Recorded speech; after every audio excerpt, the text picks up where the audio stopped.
Geldim. Hadi çıkalım hadi. Her şeyi aldık mı? Aldık hadi çık. Gel buraya, gel. Ne oldu? Abin bizi görmesini istemezsin herhalde. Abim mi?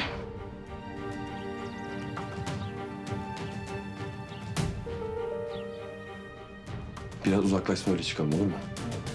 Tamam.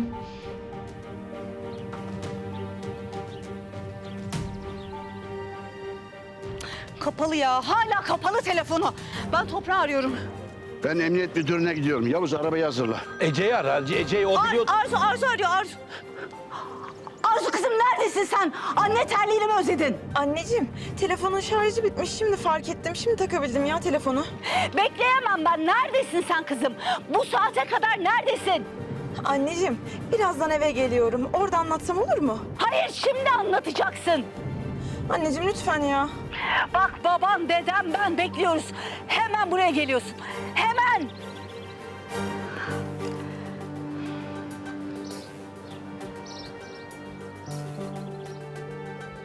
Of. Annem Engizisyonu kurmuş. 6 ay hak mahrumiyeti. O da hapse. Bittim ben. Ben vallahi bittim. Avukata ihtiyaç var mı? Çok komik. Çok komik gerçekten. Şaka yapacağına gaza bas sen hadi. Of. Ece abla hiç konuşamayacağım şimdi seninle.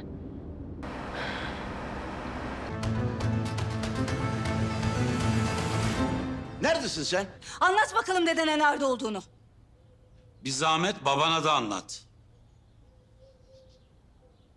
Dedeciğim. Annemle babam boşanıyorlar.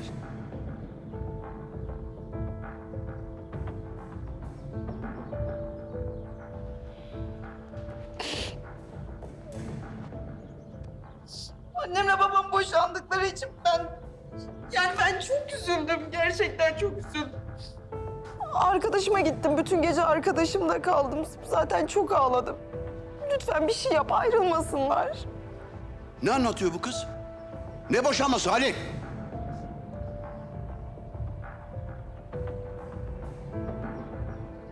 Sahi baba ne boşanması?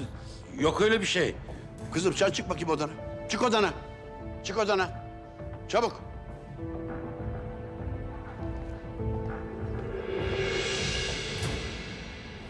Sen bu işten sıyrılmak istiyor musun? Evet, tabii ki.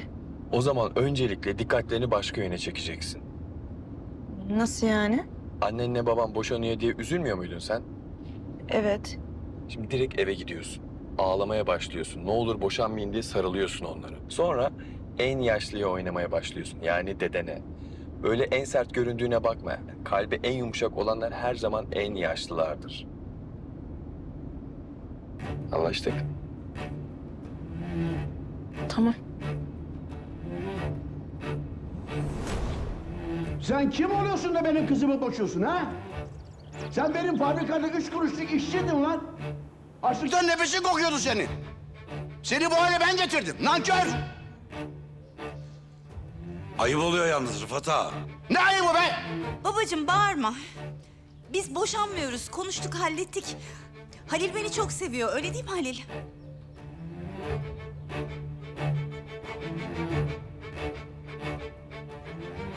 Sahi ne boşanması baba ya? Ben karımı seviyorum.